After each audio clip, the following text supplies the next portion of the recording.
Is your willingness to work incredibly hard actually damaging the results of your business and your personal life? In today's episode, I'm going to go through why this might be the case. I'm going to share with you a couple of insights from Tim Ferriss and Dan Priestley on why this might be the case and what you can do to fix it. Hi, I'm Mike Jones. This is the Better Happy Business Owner podcast, where we stop asking how to grow your business and start asking how to actually enjoy running it, because business is a game. Let's help you win it. Hello, business owners, leaders, and managers. A really common conversation that I've been having with our clients recently, and insight that I've been having, is that this willingness to work incredibly hard that many of the owners and leadership teams that I work with have is actually becoming detrimental to the performance of the business. And I think it's a really important lesson that we need to, or insight that we need to gain as business owners, because when we hear that, when we hear that our willingness to work hard might actually be damaging our businesses, our brains are going to go to, well, how can that be true? How can that be true? How can it be that me being willing to work incredibly hard is bad for business? And if we don't understand why it might be true, we'd have no reason to ever change it, which, as I'm going to hopefully highlight to you today, might actually lead to the detriment of the performance of our businesses. So I was just on a podcast with somebody else as a guest, and one of the things that I highlighted is something that I said a long time ago, and this is something that I need you to understand, is that there's a lot of stress and a lot of burnout, especially in the business world. And often that stress and burnout is attributed to working too hard, which then leads to the logical conclusion of working less, right? So people will say, well, you're just working too hard, so just work less. And I'm sure every business owner listening to this has heard that before. And basically, it's a massive oversimplification of what's going on and what actually causes the stress and burnout. And what I want to highlight is that it's not the actual hard work that's causing the stress. It's the underlying energy source behind that hard work that is the actual issue. And that's the reason why you can have some people that are working incredibly hard and feeling fulfilled by it and actually feeling energized by the hard work that they're doing. And you can have lots of people who are working incredibly hard and feeling very tired, stressed, and burnt out. So that's what I want to dig into about the actual fuel source behind it, and how if we change that fuel source behind how hard we're working, some magical things can happen in our lives and businesses. But before I start going into that, there's two things I want to do. I want to highlight to you how working hard when you're stressed can damage your business, and I want to give you some insights from Tim Ferriss and Dan Priestley. So the first thing I want to highlight is that if you're working incredibly hard for the wrong reasons, what happens is over many years, months and years, you as an owner or leader are getting more and more stressed and burnt out. And if you're getting more and stressed and more burnt out, you're not being the best version of you, and you're not making your best decisions. And also, as a leader / manager, your energy has a very high impact on the people around you. If you're a business owner, your team, right? And they're very, what's the word? The team will be very sensitive to how you feel. It'll have a big impact on them. So if you're getting more stressed and more burnt out and more tired, that's going to be the culture that you create in your business. And if you're a leader or manager, not a business owner, the same thing goes, right? So you might think that your hard-working attitude is good for business because more's getting done, but actually the leverage effect is negative. Like, you being more tired and more burnt out is having a incrementally compounding negative impact on the culture around you and the performance of the people around you. And you're making less good decisions, right? You're probably losing the passion for your business, and you're making less good decisions that you would make if you weren't burnt out. So not only are you having a negative impact on the performance levels of the people around you, you're also not performing at your best, so that's having a negative impact on your business as well. So you've got like all this lost opportunity from that you would be realizing if you were making good decisions and being your best version of you, and then the lost opportunity of your team because you're stressed and burnt out, and they're feeling that too. So I think that makes it abundantly clear to us how us working hard, if we're doing that from a place of stress, actually isn't good for business. and will probably lead to your business either closing down or at least not being able to be sold because you're not making good decisions. You're not coming from a place of abundance. So everything's dependent on you, and it's probably hard to hold on to staff and actually improve the business. So I think I've made that point clear. So what I want to go into now is a couple of insights from Tim Ferriss and Dan Priestley, two very cool people in the business space. And then what I'd like to go into is some ways that we can fix this. So I'm going to read something from Tim Ferriss. I saw a post that he put on Facebook today, and I thought, wow, that's really pertinent to what I'm thinking about at the moment. So I'm just going to read this out to you. There is much to be said for the power of money as currency. I'm a fan myself, but adding more of it just isn't the answer as often as we'd like to think. In part, it's laziness. If only I had more money is the easiest way to postpone the intense self-examination and decision-making necessary to create a life of enjoyment now and not later. By using money as the scapegoat and work as our all-consuming routine, we are able to conveniently disallow ourselves the time to do otherwise. And then brackets, quotations. John, I'd love to talk about the gaping void I feel in my life, the hopelessness that hits me like a punch in the eye every time I start my computer in the morning, but I have so much work to do. I've just got at least 3 hours of unimportant email to reply to before calling the prospects who said no yesterday. Gotta run. Busy yourself with the routine of the money wheel, pretend it's the fix-all, and you artfully create a constant distraction that prevents you from seeing just how pointless it is. Deep down, you know it's all an illusion, but with everyone participating in the same game of make-believe, it's easy to forget. The problem is more than money. So that's Tim Ferriss's little insight, and I'll do some analysis on that in a moment and some conclusions. But then I've got Dan Priestley's book here as well. So Dan Priestley's recently released this book, The Lifestyle Business Playbook. Fantastic book. I mean, I've been learning from Dan Priestley for many years, and he has significantly accelerated my journey in business, but also the way that I experience and enjoy business and what I get to share with my clients, because he's got a very unique way of synthesizing complex things into simple models that really can take up a nice, neat space in our head and help us with better decision making. Anyway, there's a chapter in this book. I'd highly recommend reading the book. There's a chapter in this book called From Endless Growth to Having Enough. And I mean, I've been exposed to Dan quite a bit. I've done one of his programs. I go on a ski trip with him. And this is the first time I've actually heard him talking in this way. And I found it really kind of inspiring and insightful. So I'm just going to read one small part. I compare myself to my heroes who have achieved far more than me. I struggle to say no to people or opportunities. This isn't a healthy way to live. This tendency not to recognize the point of enough resulted in having health issues relating to chronic stress. I often need reminding that things are okay. I'm doing fine, and it's safe to enjoy the moment without running straight to the next thing. If it wasn't for my wife, I would have almost no healthy relationship with the concept of enough. It's her positive influence that has resulted in me finally getting my bearings. I won't read the rest, but that's the chapter. That's on page 92. If you read the book, highly recommend. So we've got two people there, two very inspiring, very well-known business people who have achieved more than most of us ever will, if we're honest.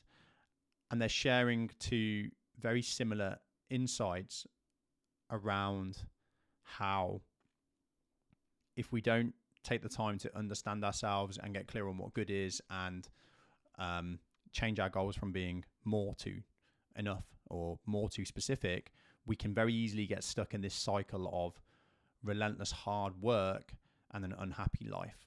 So I think both of those things do that. And I wanted to do a little bit of analysis on a part that Tim said. So I've just got it on my screen in front of me. If only I had more money, it's the easiest way to postpone the intense self-examination and decision-making necessary to create a life of enjoyment now and not later. So I think both of these insights are highlighting what I've just said, that we can get stuck in this constant routine of more, busy. I'm too busy to think about my business. I'm too busy to plan for my personal life. There's too much on. And I get to work with, I am a business owner. So, these lessons are just as much for me as anybody listening. But I also get to work with a lot of different business owners, from self-employed to 10 to 40 employees, all the way up to corporates and CEOs and people in that space as well. And it's definitely a common theme that I see, that we use the busyness of our lives as an excuse to not self-reflect and get clear on what we do want and what the plan is. I did a workshop with a very well-known business in the UK, and it was an off-site, so it was like kind of a yearly review piece. And I asked the teams in this business to list all of the issues they've got in their departments and what's getting in the way of success. And we had reams and reams of stuff. Everyone was all over that. I was like, cool. And we put them all on these giant Post-it notes and put them around the board. So there's loads of stuff. And then we did another exercise where I asked all the teams to write what good looks like and what needs to happen to make that happen. And let's just put it this way. The volume of ideas and writing was significantly less. And it highlighted to me what is common across minds and businesses is that we're very good at spotting what's wrong, but we're not very good at dedicating time to get clear on what good looks like and how we're going to get there. So what we've got to get clear on is, what is it? Like, what is this? What is the underlying driving force behind our hard work? And when do we need to change that or analyze it and come from a better place? And I think there's two driving forces behind, or fuel sources behind our willingness to work hard, right? And one is passion and desire about a goal. Okay, so we want this thing and we're passionate about it and it has meaning to us, so we're willing to work hard to get it. That's good energy.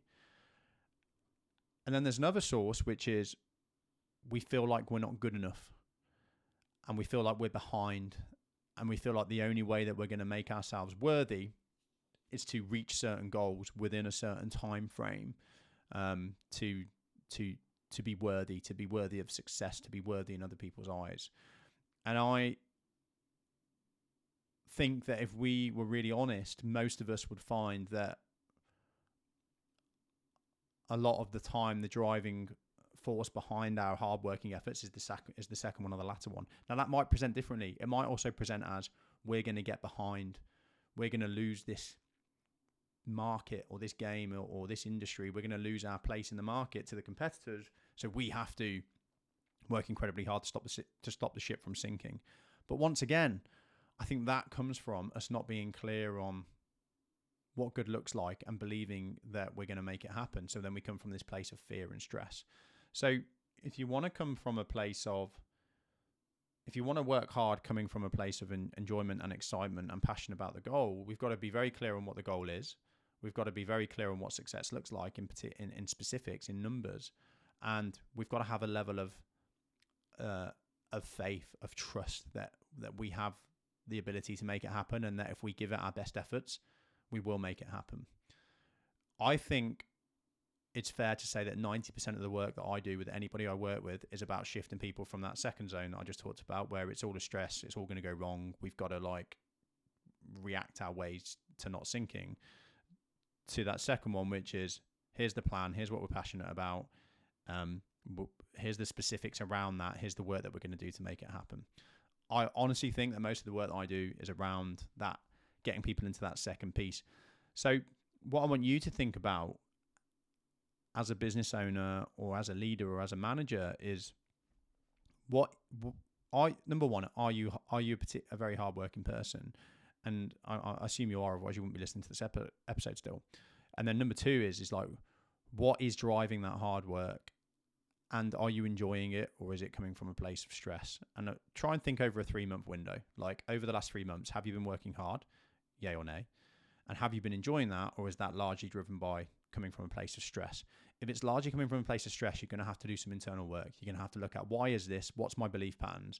What is it that's making me feel like I've got to be working really hard all the time, and that if I let the ball down at any point, it's all going to go wrong? That if I say no to any customer or any opportunity, even if that means I'm going to have to sacrifice my weekend, that it's going to destroy my business. So I have to say yes to everybody.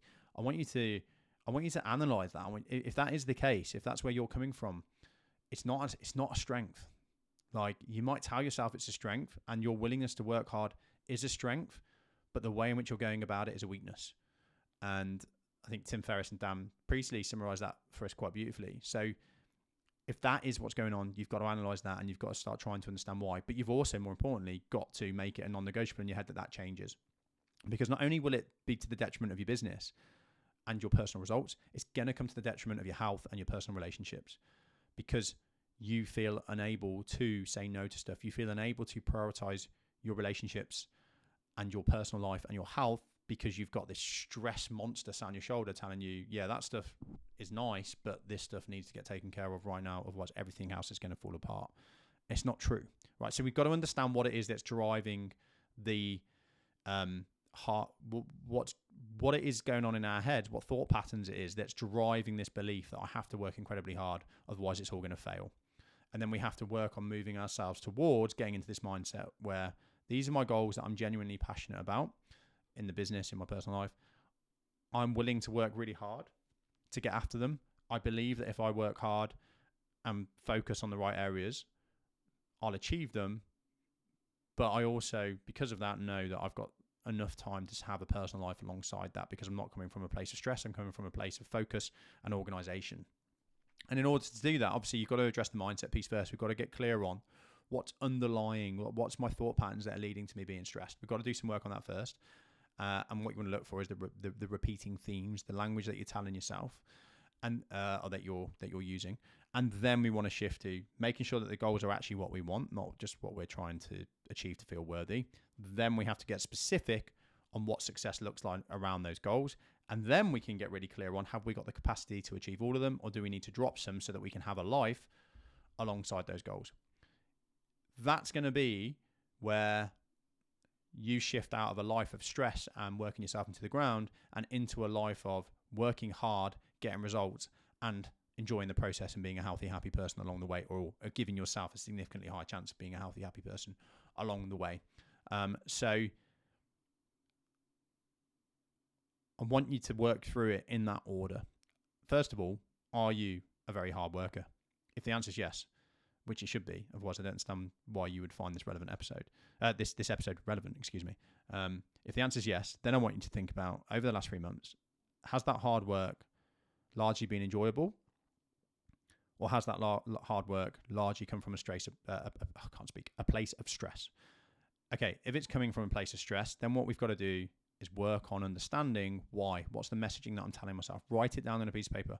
Why do I constantly work too much from a place of stress? Why do I say yes to too much from a place of stress? What is the language that I've got underlying in my head? If you skip that step, nothing else will work. Okay, we've all got software in our minds.